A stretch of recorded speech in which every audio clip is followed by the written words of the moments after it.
As Above, So Below is about an archaeologist named Scarlett Marlowe who's in search of a lost relic, and her father had searched for this relic his whole life and had been unsuccessful, but he was one of the world's preeminent alchemists, and she has followed in his footsteps in a mission to prove that he wasn't crazy and that what he was looking for just might exist. So it's got a very mystical element to it, but it also has some real basis in history and in fact/mythology, and so it's really a nice jumping off point to go into a more supernatural space.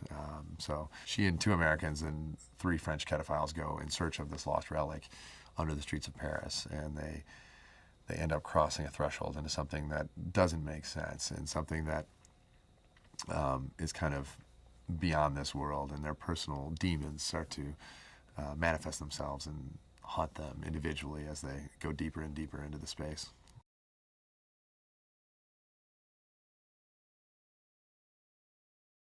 Our hope is that the movie introduces a lot of Americans to the catacombs. I mean, the French really obviously know about the catacombs, and most, Parisians have spent time in the catacombs, and at some point during their teenage years have gone to a party or gone to some event in the catacombs. It's a very common thing for French. It is interesting to me how many Americans don't know what the catacombs are, and we don't have anything like that here. I mean, this is something that dates back to the 14th century. It became, they're originally quarries. Most of the big major landmarks in Paris were built from limestone taken from these quarries. So the Arc de Triomphe and Place Vendôme, and pretty much every major landmark is built from this stone. And so it's got a lot of just history and mythology there. And then at some point in the late 1700s, the cemeteries in Paris were becoming so overcrowded that they dug up all the bodies and put them all down there. There's about 6 million corpses that they stashed down in these, what were quarries.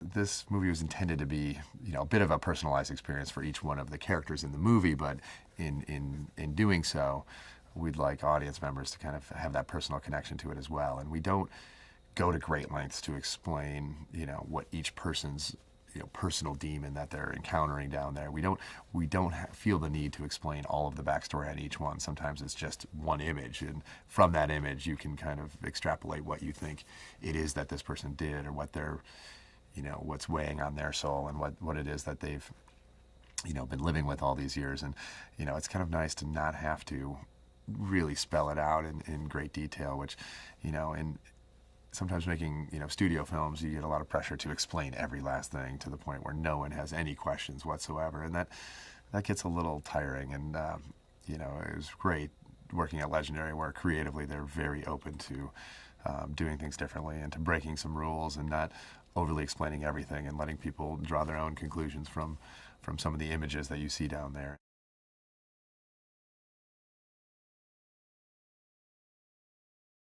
We drew a lot of imagery from literary references, and As Above, So Below, most importantly Dante's Inferno, and there's a lot of illustrations that we really liked that feel like such a nightmarish hellscape, that we thought, let's bring some of this really bizarre imagery to this movie once we kind of cross this threshold into a hell-like, supernatural, surreal environment.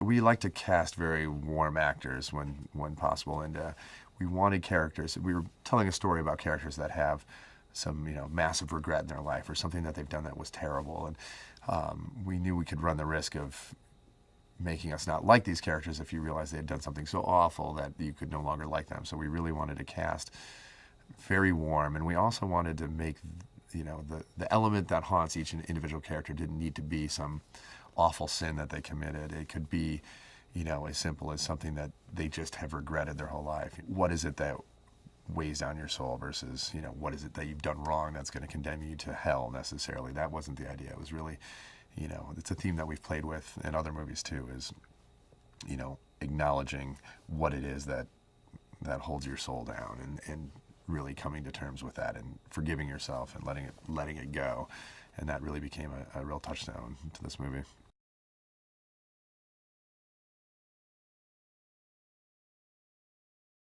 The challenges of shooting this location were multifaceted, but technically speaking, there was, all radio signals could only work, if you were in a straight line in one corridor. As soon as you turned a corner, you'd lose your signal, or you'd lose your monitor. And so, trying to keep the crew small, but also the entire crew basically had to line up behind the camera and chase it, during every scene. So, we had our operator, who was our DP, Leo, and then a focus puller, and then the sound mixer, and the boom guy, and then me and John, and then the AD, and so there'd be a train of about 10 people running around behind the camera everywhere, and every time it turned, we'd have to, get behind it, and so just the blocking of the crew was actually quite difficult. Not to mention, the 6 or so actors in front of camera. So it was tight, and everyone really enjoyed that challenge, though.